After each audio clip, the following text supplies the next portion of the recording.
pessoal, tudo bem? Hoje vamos falar sobre Revolução Francesa. Eu sou a professora Tainá e esse é o nosso canal de história, tá bom? Já deixa um like aí no vídeo para contribuir e vamos falar sobre essa matéria super importante. Então pega papel e caneta para você anotar, tá bom? Bom, por que a Revolução Francesa é tão importante? Porque os ideais da Revolução Francesa interferem até nos dias de hoje, tá? Inclusive na formação de nossas leis, por exemplo, tá? Nas matérias que estudamos na faculdade, enfim, a Revolução Francesa foi e é, né, muito importante para todos nós aqui, tá? Principalmente nós que bebemos da cultura ocidental, tá? Na aula passada eu falei sobre iluminismo, então se você não viu, é bom dar uma olhada, tá? E o iluminismo foi uma filosofia que interferiu diretamente na Revolução Francesa. Porque a França naquela época, como estava ambientada? A França era dividida em 3 estados, tá? E o primeiro estado era o clero, né, a Igreja Católica. O segundo estado, a nobreza, tá? Os reis e todos aqueles que tinham esses títulos, tá? Seus familiares e tudo mais. E o terceiro estado eram os burgueses, os camponeses, os trabalhadores livres, enfim, todos aqueles que eram os mais pobres, digamos assim. Os burgueses até possuíam, né, alguma renda, algum dinheiro, não viviam tão marginalizados como os camponeses, por exemplo. Porém, não tinham direitos quase nenhum, tá? Lembrando que naquela época os impostos eram altíssimos e a nobreza e a igreja eram isentos desses impostos, tá? Então as camadas mais pobres eram as que mais sofriam, tá? A desigualdade social naquela época era gritante. O rei daquela época, tá, Luís XVI, ele foi responsável por participar de guerras que deixou a França mais acabada ainda, tá? Teve muitos gastos militares naquela época, ou seja, para compensar esses gastos ele aumentava mais ainda os impostos, tá? Sobrecarregando essas camadas mais pobres. E pelo fato da França participar desses embates com outros países, existiam também barreiras de comércio, tá? Não só a nível internacional, mas existiam barreiras de comércio até dentro da própria França, tá? Os burgueses, eles tinham, assim, que obedecer regras impostas pelo clero e pela nobreza que não deixavam seus negócios prosperar tanto quanto eles gostariam, a não ser que fosse algo de interesse do primeiro e do segundo estado. A população revoltada, a burguesia revoltada, todo mundo já não aguentava mais pagar tantos impostos e viver com condições tão precárias. Outros povos se desenvolvendo, tá? E influenciando também nesse clima aí de revolta. O que o Luís XVI faz para tentar conter esse pessoal? Convoca uma assembleia, uma convenção. Para quê? Para tentar discutir sobre isso, né? Assim, vamos acreditar que fosse para melhorar a vida dos burgueses, tá? Das camadas mais pobres, ou seja, do terceiro estado. Mas não foi isso que aconteceu. Apesar do terceiro estado ser 97% da população, quando chegavam a essas convenções, seu voto era de peso 1. E a nobreza também tinha um voto de peso 1 e a igreja também. Só que a igreja e a nobreza acabavam se unindo, fazendo com que acontecesse? Com que os mais pobres se ferrassem, né, gente? Será que é parecido com os de hoje? Bom, o terceiro estado tá revoltado com essa condição, resolve criar sua própria Assembleia Nacional Constituinte, tá? Até são convocados alguns padres, digamos, da ralé lá do clero, os padres, digamos, menos abastados, mas no geral eram os membros do terceiro estado lá em peso. E essa Assembleia Nacional Constituinte foi muito importante. Eles entravam em contato com os membros do primeiro e do segundo estado e exigiam uma constituição, tá? Como eu já falei em aulas anteriores, eu vou até lançar uma aula especial sobre isso, tá? Se inscreve aí no canal para vocês acompanharem. O regime que vigorava naquela época nós chamamos de monarquias absolutistas, tá? Onde um rei tem poder de tudo, tá? Poder de legislar, julgar e executar. Então, esses membros do terceiro estado estavam cansados disso, tá, gente? Eles queriam um pouco mais uma coisa mais democrática, embora democrática não seja a palavra adequada para aquele momento, mas enfim, eles queriam, né, ter um pouco mais de participação, né, na criação dessas leis, na execução, enfim, tá? Para não ficar uma coisa tão injusta. Paralelamente a esse processo, tá? Que não foi do dia para noite, né? Ele foi acontecendo, tá? Lá no século XVIII, mais precisamente em 1788, por aí. Paralelamente a isso, houve um fato que tornou-se o símbolo da Revolução Francesa. Por quê? Existia uma prisão, tá? Que prendia presos políticos, digamos assim. E lá no centro de Paris, que era a Bastilha, tá? E em 14 de julho de 1789, a multidão, tá, revoltada junto com os burgueses, entraram lá e deram fim a essa prisão, tá? Por isso que é chamada a queda da Bastilha. Alguns historiadores dizem que eles invadiram aquele local só para roubar pólvora, mas outros dizem que não, que eles já tinham essa intenção mesmo, e isso foi muito simbólico naquela época. Então a queda da Bastilha é, digamos, um dos principais marcos da Revolução Francesa. Mas é importante saber que o processo revolucionário ele não ocorreu somente nesse dia, tá? Como eu disse, é um processo, então ele já tinha começado antes com essa questão sobre a Assembleia Constituinte e tudo mais, e essas reivindicações do terceiro Estado. A Revolução Francesa é muito importante porque ela demonstra como que o povo conseguiu, mesmo com muita dificuldade, derrubar o poder daquela época, tá? E dizem que quando o povo invadiu a Bastilha, eles tiveram apoio dos soldados lá que trabalhavam e eles mataram o governador. Então, gente, eu rio, mas não é pra dar ideia pra ninguém não, tá?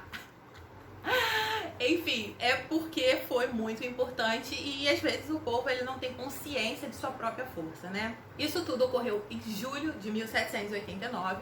Em agosto, no mês seguinte, é aprovada a Declaração de Direitos do Homem e do Cidadão. A Declaração de Direitos do Homem e do Cidadão foi um documento importante, tá? Que deu origem a toda essa ideia aí que hoje nós vivemos e compartilhamos como direitos humanos, tá? Mas os direitos humanos foram criados depois da Segunda Guerra Mundial, muito tempo depois, tá, gente? Vamos falar aqui da Revolução Francesa. Se você assistiu a aula sobre iluminismo, você deve ter visto que alguns ideais eram muito importantes, tá, para os filósofos iluministas, como a verdade, a liberdade, a igualdade, e isso acabou interferindo, tá, nos ideais da Revolução Francesa, que fez muito bem para a burguesia, tá? Porque a burguesia se apropriou desse discurso e vocês vão entender por quê. Os ideais da Revolução Francesa, com certeza você já deve ter ouvido falar, que é liberdade, igualdade e fraternidade, tá? E isso foi cômodo para os burgueses daquela época, porque os ideais de liberdade amparavam o que filosoficamente é chamado de liberalismo, tá? Que é a não interferência do Estado na economia.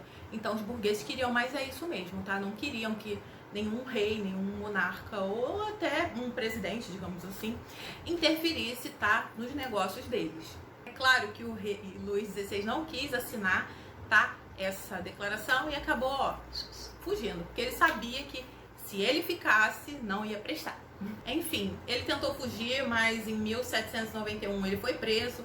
Um ano depois, o resto da família dele também foi presa, tá?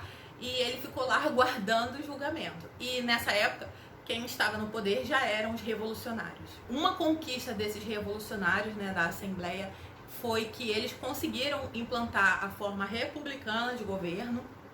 E em 1793, né, chegou o tão sonhado julgamento do rei Luís XVI e da sua família, e ele foi guilhotinado, tá? A esposa dele também, que era muito conhecida por ser uma esposa ostentação, ela também foi guilhotinada, tá? Maria Antonieta. Vocês podem ver, por exemplo, no filme Maria Antonieta, tá? Porque Maria Antonieta, ela é retratada como uma rainha fútil e dizem, né, que a mais famosa frase dela, que um empregado chega pra ela e fala: Maria Antonieta, o pessoal tá lá fora morrendo de fome e eles querem pão, mas não tem pão. Aí falo, que comam brioches.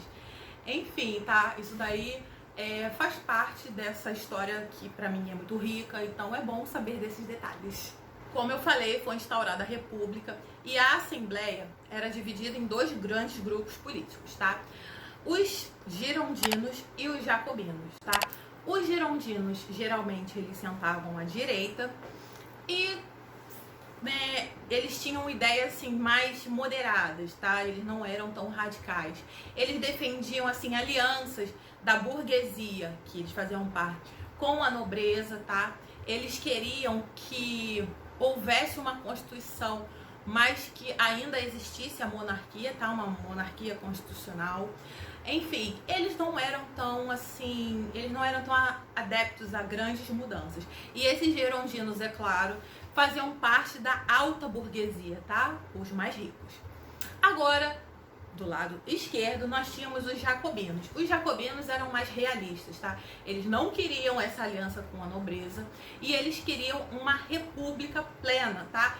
Uma constituição republicana e, enfim, que acabasse de vez a monarquia, porque nessa época já era visto como algo atrasado. Os jacobinos conseguem essa vitória, eles se tornam um número maior, tá? Na Assembleia e no início isso deu muito certo, eles tinham apoio popular, enfim. Só que conforme o tempo foi passando, eles acabaram perdendo um pouco de popularidade. Porque todo mundo que se opõe... Gente, desculpa, tá aí, tá? Todo mundo que vinha a se opor contra eles ia pra guilhotina, tá? O principal líder, tá, dos jacobinos era Maximilien Robespierre, que também teve o seu destino trágico aonde? Na guilhotina. Acho que um dos símbolos da Revolução Francesa também é a guilhotina.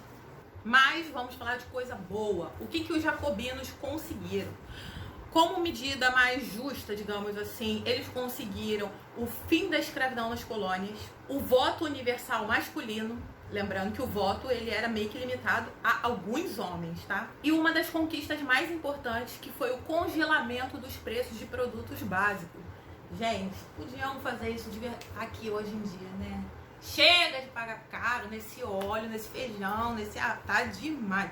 Bom, mas enfim, o congelamento dos produtos básicos foi uma medida muito importante naquele momento. Mesmo eles perdendo um pouco da popularidade em excesso, eles também tinham uma certa parcela de apoio do povo que via esse tipo de medida benéfica. Em contrapartida, eles mandaram fechar as igrejas, isso não foi bem visto por todo mundo, e eles instituíram um tribunal. Após a morte de Robespierre, tá, na guilhotina, a França estava, digamos, sem nenhum tipo de liderança, tá? E então essa fase é chamada fase dos 5 diretórios, tá? A fase do diretório, na verdade. E esses 5 diretores, né, que administravam a França, eles se unem para tentar acalmar aquele caos, tá? Que começou lá em 1789, tá? Com a queda da Bastilha e tudo mais. Então, para tentar acalmar esse caos, esses 5 diretores se unem, porém, eles fazem uma coisa assim que para mim é um tiro no pé, que foi tirar esse descongelamento, tá, dos preços. Isso acabou deixando o povo mais puto ainda e a França tava super frágil, tá? Economicamente, politicamente, acabou se tornando um alvo fácil para invasores, porque a Inglaterra e o Império Austríaco, por exemplo, ficava ali em cima, sabe? Não desgrudava tentando invadir de qualquer jeito. Aí, como última medida desesperada, o diretório recorre ao exército e dá o poder, tá, de decisão, de controle da França para uma das maiores figuras militares que já existiu na humanidade, que foi Napoleão Bonaparte. Napoleão Bonaparte era um general do exército e ele assume o poder, tá, dessa maneira, tentando, digamos, restaurar a paz, tá, e o equilíbrio na França. Lembrando que a Revolução Francesa foi uma tentativa de quê? Uma tentativa não, de fato ocorreu, que foi a vontade popular de dar fim ao regime monárquico, tá? Que chamamos até de antigo regime. E Napoleão, entrando no poder na França, ele vai restaurar a monarquia, de forma que ele seria quem? O rei, tá? No caso, Napoleão se torna um imperador. Mas isso você vai ver nas próximas aulas, tá? Com o tema Era Napoleônica. Nessa daqui nós falamos sobre Revolução Francesa e eu espero que vocês tenham gostado. Lembre-se que Napoleão, após assumir o poder, espalhou os ideais da Revolução Francesa pelo resto, tá, do mundo, tá? Então, por mais que ele fosse oposição aos revolucionários, ele não era bobo, né, gente? Ele sabia que esses ideais estavam fervilhando no resto da Europa e, enfim, é por isso que esses ideais chegaram até o Brasil, digamos assim, tá? Esses ideais de igualdade, fraternidade e... é o que mesmo? Igualdade, fraternidade e liberdade. Eles permeiam até a nossa Constituição Federal nos dias de hoje, por exemplo. Enfim, gente, é isso aí. Não percam as próximas aulas, tá? Não é a próxima aula, tá? Mas nas próximas aulas haverá aula sobre Era Napoleônica e você vai conhecer um pouco mais dessa figura tão importante da história francesa, tá bom? Obrigada por terem assistido até aqui. Curtam, tá? O vídeo e beijinho, tchau, tchau e bons estudos!